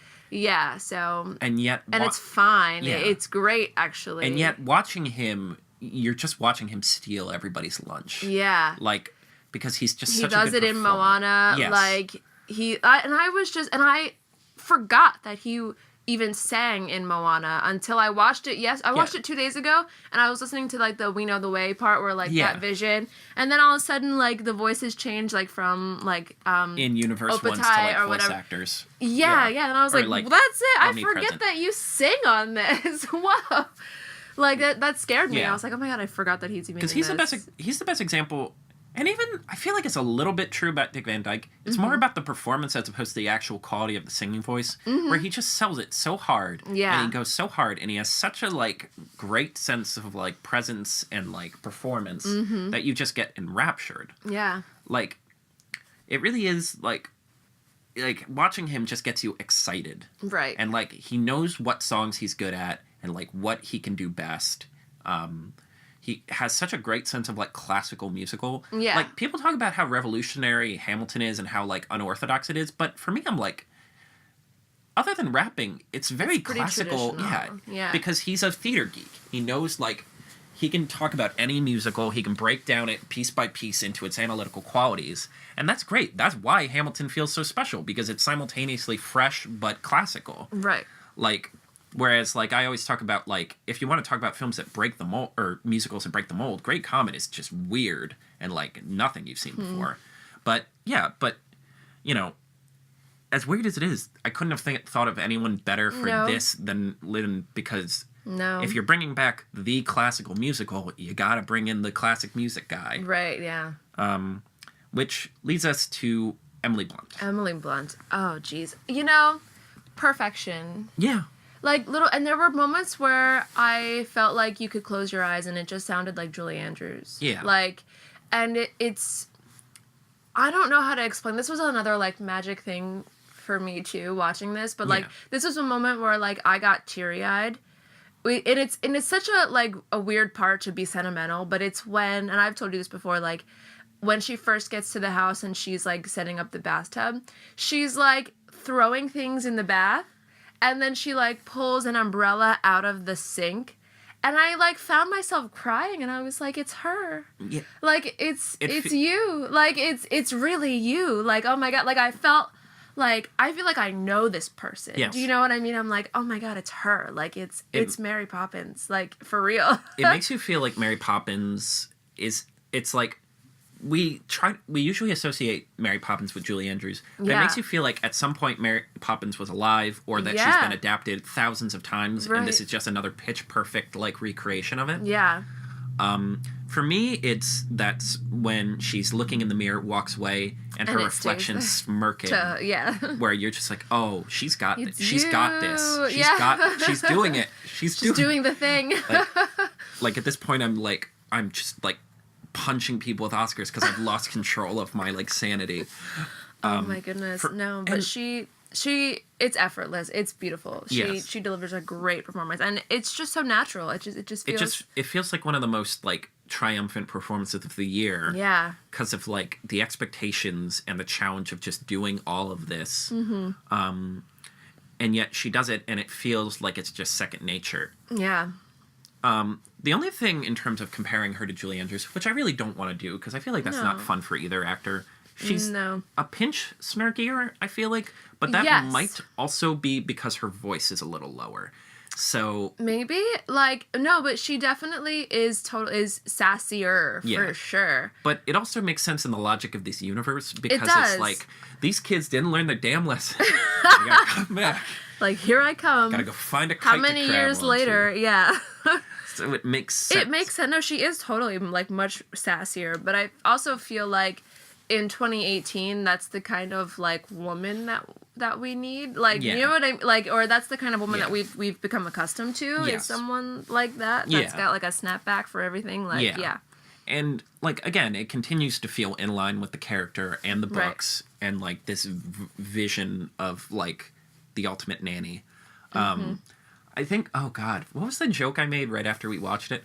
Oh, like, I love that in terms of, like moral guides and, like, nannies and, like, teaching, you know, this, like, omnipotent figure who teaches kids lessons about life through mischief. I love that England's version of this is this kind of, like, sassy, taciturn nanny who's, you know, has a deep emotional heart. Right? Whereas our version of that is basically the Cat in the Hat, who's a cool uncle who just creates anarchy and, like, tortures naysayers. Yeah. But then always figures out how to fix it. Right. It's such an interesting difference in terms of cultural icons. Yeah, right. That is weird. Yeah, ours are almost always animals. Yeah. Ours are always animals for some reason. And they're like, it's obviously a nanny. Yes. And it has to, like, who else is it going to be? Right. That is probably my favorite part from Saving Mr. Banks. Like, because apparently the suffrage, like, they make this big thing about P.L. Travers being mad that they've, like, given the mother a job. And they're just like, why else would they need a nanny? It's such a cultural disconnect of, like, no, British families just have nannies. Those. You know, you just need a hand around the house. Yeah. Taking care of a household is effing difficult. Of course we'd have a nanny. Why would you not have one? But, yeah, just... I really hope she gets nominated for Best Actress because it is just such a beautiful performance. Right. And again, that's simultaneously classical and modern and exciting and brilliant and, like, fearless. Like, that's the easiest word for it, just fearless. Because like, other actors might have been shaking in their boots trying to live up to this, and she just goes for it. Favorite moments? For me... I loved the, like, scores written for this because it's throughout the movie, and this is another teary-eyed part for me. Like, throughout the movie, the orchestrated, like, scores that were playing, like, underneath the dialogue were melodies from the original soundtrack. And the part that I get, like, so that just, like, makes me so teary-eyed. Like, I just, like, fall apart every time I hear it and, like, see it. Is when they're about to, like, move out of the house and, like, Jane and Michael are standing in, like, the foyer of, like, of the house, and they're just, like, talking about I think they're talking about Mary Poppins or something, or, like, they're just, like, they're talking about, like, the situation or whatever, and it's, like, you hear the melody from the song that they sing when they write a letter to a nanny. Like, that song that they're singing, how does it go? I forget how. No, I can't think of the words of the song. But, like, you remember in Mary Poppins when, like, they write a letter to a nanny, like, to ask for a nanny, and this is what they want, and her, like, please be pretty, don't be mean, like, whatever they like, and like, so it's amazing that these two adults are now, like, standing, like, in their house about to leave it, and, like, you just hear the song that they were singing, like, however 20 something years ago to ask for Mary Poppins in the first place. Like, I fall apart. Like, I can't handle it. That's a favorite moment for me. It's definitely one of the most beautiful scores of the year by country mile. I can't even think of one that's even close, really. No, yeah. And what's the other part? Oh, the whole lamp lighting. What is it called? Triple Little Light. Fantastic. Yeah, that segment just I could watch just that on a loop. Like that's my favorite part. What about you? I feel like I could just say all of it, but that's cheating. I would want to say all of it too. Again, I hate to drag us back to that animated sequence, but you know how like geeky I am about like the technicals of animation and like especially like the hand-drawn style. It just like I was in tears that entire time. Not because anything in particularly emotional was happening, but just in that like this movie gives a lot of those moments. It's like, this is not an emotional part, yet I feel compelled to cry. Because it's just so flawlessly and artistically captured. Yeah. It just makes you happy that something like this exists. And for me, that just whole section of, like, this doesn't exist anymore. No. Like, these techniques, these motions, the way the characters are animated, like, all of that's been dead for years. Like, you know... What's the last big hand-drawn animated film? Princess and the Frog? That was a decade ago. Yeah. Like, and just to see it so confident, like, it hadn't even skipped a beat. Like, like where it just, this world exists, we're gonna roll with it. Like, acting like we've been doing this the whole time, or rather that they've been training and preparing for this specific moment to recreate this animated style. And not that they just recreate the stuff they did in the original film, but that they elevate it beyond my wildest dreams. Because, like, I'm not going to get into, like, the science of how you do live-action animated hybrids, but it is really goddamn hard. Please apologize for my swearing. It's okay. To turn around and then go, oh, we're going to do dance numbers that require, like, elevation and different camera angles other than just, like, a flat shot or a zoom in. Or, like, oh... we're going to have, like, smoke rising around and spinning around, or, like, you know, we're gonna have someone in an animated cage. How does that even work? Just all of these different techniques and, like, creations. It's simultaneously the most Disney thing I've ever seen, but it feels like a brand new Disney. Like, I've never wanted another hand-drawn animated film more than this, because Disney, like, I was worried that, you know, with all of these CGI films they've been doing, they've lost the art. No, it's still there. They just need to be motivated enough to do it. Right. And just, again, also the designs, like the steampunk's coal-driven trolley car. Just, oh, God, it's just so moody and, like, rich and brilliantly designed. Obviously the ending with the lamplighters coming to the rescue, because... we were talking about this. There's really no... like, a lot of the film, it follows similar beats to the original, just in different and new ways. Right. There is nothing like that in the original. No, like, there is no rescue in the there's original. No... like, the day gets saved by sheer chance. Right, yeah. Because we were talking about... so, Mr. Banks gets fired... and there's this really moody, just walking through the streets of London. Right. And then he suddenly realizes... broken hat. Yeah, with a broken hat and a smushed flower. And he suddenly has that change of heart where he, like, fixes the kite and they're like, let's do this. Let's go out there. Yeah. And, you know, it's the same idea of, like, you know, embracing childhood and whimsy is going to help you. But in this, it's more literal, where it's like, you know... we can fix this if we do this sort of, like, whimsical, like, anything is possible solution. Right, so let's go stop Big Bang. Don't let the real world drag you down. Embrace invention and whimsy and fun, and we could actually pull this off. And I don't know, it's just a really satisfying ending, too. Yeah. Like, hey, remember when films had, like, carefully, like, themes that were weaved throughout the whole thing? Man, that's really good. That's interesting. Yeah, I haven't seen that in a while. Yeah, I guess those are the two big ones I would pine on. Everything else I feel like we've kind of covered. Yeah. For me, just all of the songs. I don't know if you have a personal favorite. No, I don't. But, like, it reaches that... the cover is not the book. Yeah, that one probably... oh, man, I don't even know. I mean, A Conversation, which is the one that Michael has to his wife, gets me. Because I'm a sucker for music boxes. Yeah. Because the whole thing is played over a music box. Royal Delta Music Hall, because it's so playful. Oh, you know what my favorite moment of the movie is? The kids are enamored with this, like, dog chauffeur, and they go, but you're, that's right, I'm Irish. And I'm just like, best 10 million clapped, comedy just points. like, I'm just, yes, yes, just grinding Oscars into a powder and like snorting them. Just yes. I lose my mind. Like I black out for 30 minutes. I'm like, what happened?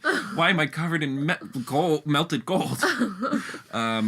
Yeah, probably Royal Dalton Music Hall because it's just so bouncy and fun, and the whole thing, it reaches that thing where the music is so consistently good, it's hard to pinpoint your favorite moments. Yeah. Because, like, in most favorite musicals, I can pinpoint, like, oh, this is my favorite song because it just stands above the rest. No. But the songs here are just so consistent. Right, yeah. It just nails it.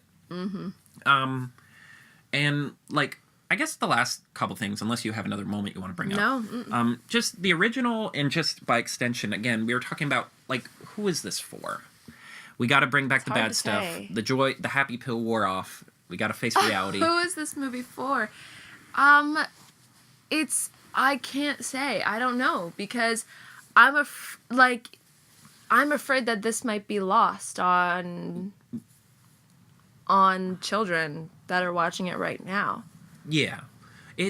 A lot of it has to be explained. Yeah. I feel like. Well, that's weird because I feel like this movie can totally exist on its own. But it was like when I was watching it. Well, that's what I wanted to ask you. How do you compare it to the original, or is that not even fair? I feel like this movie is totally watchable independently. Do you know what I'm saying? Like without real context. However, when I was watching it in the theater and it's like parents would laugh at a certain joke or like parents would like chuckle or like get a reference, then that's when they would have to explain to their kids why they found that reference funny or why that they're interested in that. You know what I mean? Like a lot of it has to be explained. And it's like this is a novelty movie. This is for us who have been watching it for 50 years. Yeah, it's for us and like people older than us who like saw this firsthand. Yeah, exactly. Like whereas like the alternate to that is like the Lion King remake and stuff for us of like, oh, you grew up watching this? Well, we're going to make it again, baby.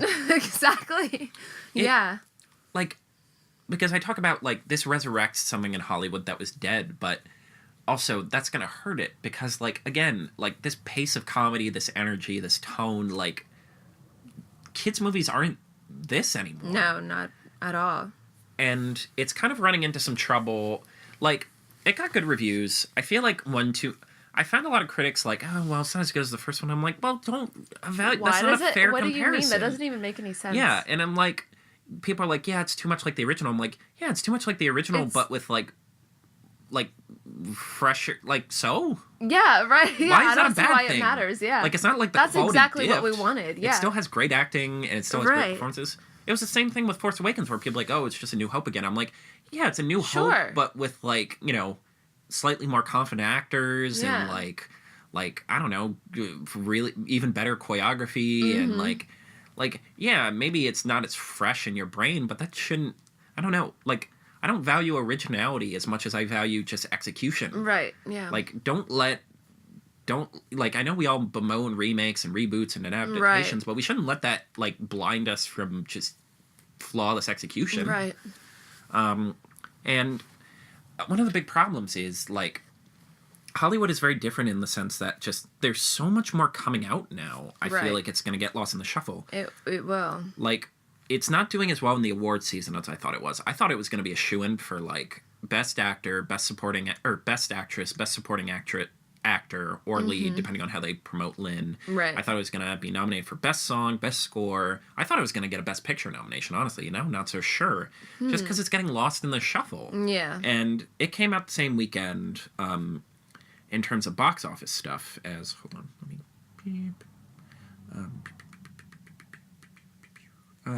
it came out on the same weekend as Aquaman, Bumblebee, and Spider-Man Into the Spider-Verse. Those are 4 blockbuster films that normally would be spread out over a whole year. Just crammed into a single weekend. Are you insane? Wow. Yeah, that is intense. Like, so it... And the thing is, it's staying around. Like, it's having very consistent weekends. It's not having, like, big, like, $100 million weekends, but like, it actually had a higher, like, it had a positive gain from its first to second weekend, which is usually unheard of. Like, only 20 films have done that. So a lot of people are like, okay, it's going to fall into this groove of, like, Greatest Showman, where it just stays around. It's much better than Greatest Showman. Yeah. We don't need to litigate that right now. No. Not right now. I'm too emotional right now for that. But just, like, I'm worried it's going to get lost in the shuffle because there's just so many damn movies out now. It's the same thing with Spider-Man, where it's like, like, who thought this was a good idea to put all these movies together? I don't know, But at the same time, this is how it's always going to be now. Right, There's just so many more movies coming out that, like, a surefire hit as a Disney musical, like, live-action musical, is now, like, oh, is this going to make money? Right. Are people going to be into this? It was also very expensive to make. Yeah. Like, compared to, like, the other December musicals, like Les Mis or Greatest Showman, it was very expensive. Right. And, like, it's just a testament to, like, God, the world is so different now. Yeah. In terms of, like, films. And it just scares me a little bit that you're right, it might get lost. Yeah. I don't want to end on a bummer, though. Yeah. I don't want to end... Sorry. Like, but at the same time, this is some of the most interesting stuff. Because, you know, there's only so much we can say about this film other than it's beautiful, it's great, it's awesome, it's the best. Like, all those things will be self-evident if you see it. Right, yeah. Like, there's only so much we can add to that. But, like, the cultural discussion of it is, like, some of the most interesting discussion because, like, it is, like, it's a cultural moment in the sense that, like, this shouldn't exist anymore. And trying to grapple with that, it's fascinating. But, no, man. I know, now we're, like, bummed. Yeah, I need more happy pills. Sorry. I wish someone would make one. I'm really sorry, guys. We didn't mean to end on a bummer. We should have saved the Dick Van Dyke discussion for the very end. Yeah, we should have. But, like I said, but on a positive side, it is making money. It's, you know, people liked it. Yeah. They've made it very clear. You know, Disney has talked about it a little bit of like, well, this might not be the end for Mary Poppins. Yeah. Personally, if I could get anything, I would really like a remake of Hobnobs and Broomsticks, which was like kind of the spiritual sequel to the original Mary Poppins. I don't know how it holds up now. It's about another witch, because like I said, there's just a secret society. It doesn't really hold up. I know so few people who have ever even heard of it. Yeah, no, it's very obscure. But basically it's about another whimsical nanny character who teaches kids lessons. But her whole thing is she needs to find the magic spell that is going to, and I wish I was making this up, keep the Nazis from invading London. Well, that's the part where I'm like, oofa doofa. Are people really gonna be here for like a magical sequence? That was actually recently on TV too. Really? Yeah, and I'm pretty sure George Banks was in it. Well, like the same actor. I forget his name. He's in that. I think it might be a different character though. Oh no, it's not George Banks, but I mean like he's in it though. Yeah. You could make a shared cinematic universe of disapproving with British nannies. But yeah, like I said, I don't know if you could remake it now, because like, I don't know if people would find a fun slapstick sequence where actual literal Nazis are getting their kicked around by like sentient armor. I don't think people would find that as fun anymore. No, yeah. But I'd love to see more of this. Yeah. Or just more live action musicals. Like, right, yeah. You don't necessarily have to make it like a attached to anything else. I just think, you know, there's such a specific flavor and energy to this that it would be crazy not to cash in on it. Like, because, and I mean specifically this energy, like the showy, like golden age musicals. Because like the live action Beauty and the Beast really tried to ape the original. And that has its own value too, but like, I mean this like, you know, highly choreographed, like, you know, like Dick Van Dyke-esque musical. I'm trying to think of, shoot, I lost my train of thought, but it's, you know, I don't want this to go away. And hopefully, I don't think it will. If people keep like talking about this movie, it won't. Right. And we'll get to see more stuff like it. Right. And hopefully Mary Poppins will return again. Yeah. More. I think that's a slightly more positive note. Yeah, that's appropriate. I mean, you know, if I'm going to say anything about this, go see it. Like, go see it. I normally don't cheerlead for movies. I try to avoid that because I don't want to be a fanboy. But, like, this is such a special thing. It really is, yeah. And you won't see anything like it, you know, for who knows how long. Right. So, even if you're on the fence, like, you know, find a matinee screening, give it a try. Yeah. I think it's worth it. Right. And I think that basically wraps it up for us. That covers it. Jeez. The behemoth that was the Mary Poppins episode is done. Is finished, yeah. We have another similar episode. Yeah. The next one is going to be even hard. Well, I'm going to be honest, I tried to shut my mouth a couple times for this one because I didn't want to hog the spotlight. Because next time, like, if you thought I was going crazy with the Oscars for this one. Oh, no, yeah. The next one is about Spider-Man. a spidered man. And a spidered verse. Yeah, and inside a spidered verse. Exactly. Someone got spiders in this verse. Right. But don't get them out because it's really good. Right. That one's going to be wild. So just brace yourselves for that one. I need to take a nap before we'd even do that. Yeah. But until that day comes. Can we just talk about how our podcasts have become these like marathon things? Yeah, like I love that we. Do you feel exhausted after every one? I do. No matter what we talk about. I have energy though because I'm like having fun, just kind of like shooting the breeze. Like it is fun. Like this sort of free form. We don't really plan it out that well. Right. Just talk about movies experience. I love that we had that epiphany where we're like, our episodes are like 2 hours. We got to cut this down. And we found this really good system of like, we talk about an individual topic. It'd be like 15 minutes long, fit as a button. Right. But then we started doing ones about individual movies and it just went. No, we're back to recording 2-hour podcast. Well, we have one more long movie one and then we can get back to like. To our daily. We can write out a couple smaller ideas and get control of this ship. But also like. I'm very much a shoot all the cannons at once guy, so I don't mind talking about having a decadent 2-hour long diatribe about a movie personally. But yeah, until that day comes where we lose our minds talking about spiders or find a different system to this that keeps it from being crazy. I'm Carter. And I'm Sydney. And have a magical day. Thanks for listening. Thanks for listening to this episode of The Disney Desk. Please be sure to subscribe to our channel and thumbs up this video. For more content, be sure to check out our Tumblr and look for us on Facebook. Have a magical day.